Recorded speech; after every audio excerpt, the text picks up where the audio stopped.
Welcome back to Potions class. My name is Lucia, and today I have another remedy for you, made with one of my favorite alcohols, sake. Sake is an alcoholic beverage made with fermented rice. Some people call it rice wine, but it's not actually wine, beer, or even a spirit. It kinda has its own category.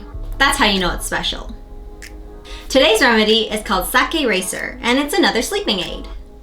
I'm going to assume that this remedy was prescribed back in old Japanese apothecaries. Honestly though, this recipe sounds very tasty. It combines warm sake and plum wine as well as other soothing herbal ingredients to lull you to bed peacefully. I'm already very excited to try this recipe out, so without further ado, let's craft our sake RACER.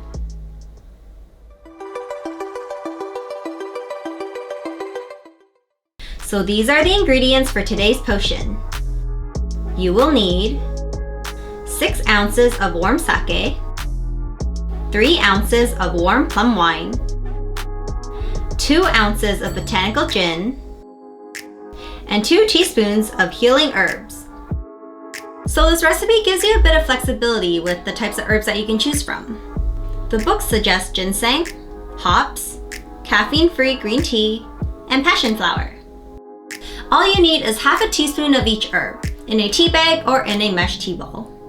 I only have ginseng and green tea, but I think I'll add some chamomile as well.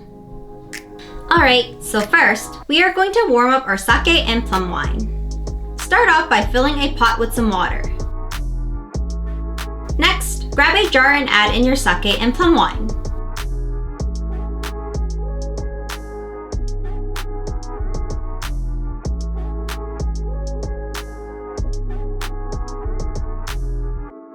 Place the jar in water and slowly heat it up to 140 degrees Fahrenheit or 60 degrees Celsius.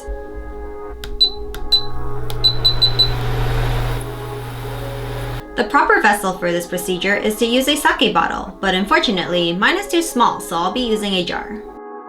While you wait, add your healing herbs into a tea bag or a tea ball.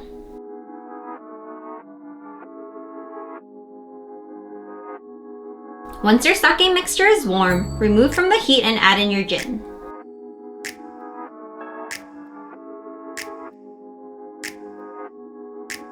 Add your herbs and allow to steep for 5 minutes. At this point, your remedy is ready, but I'll be transferring mine into my tiny sake bottle. And ta-da! Sake RACER is complete!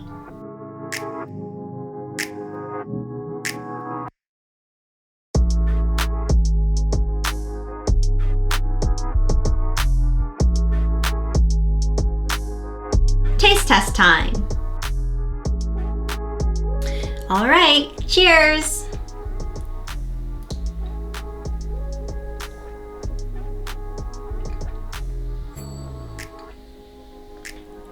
It packs quite a punch, but it's very tasty. It's like a less sweet and boozier version of plum wine. And if you already like the taste of plum wine, then you'll probably like this too. This would definitely be very nice for winter days. Or if you were sipping this at a hot spring maybe, yeah, that's the life. After the plum wine, you get a hit from all of the herbal flavors. I don't taste any of the other herbs that I threw in, but I don't think the purpose of them were for flavor. I think it was mostly for the healing benefits of them. Overall, I would drink this again. I mean, I don't really have trouble sleeping, but if I did, and it was wintertime, I'd definitely try to make this one. Oh yeah, this is definitely warming me up. Well, that's the end of today's class. Thank you for joining me, and I hope that with this recipe, you can finally say sayonara to your insomnia. Hit the bell and subscribe if you haven't already, and let me know if you have any questions or suggestions down in the comments below. And until next time, class is dismissed. Stay magical!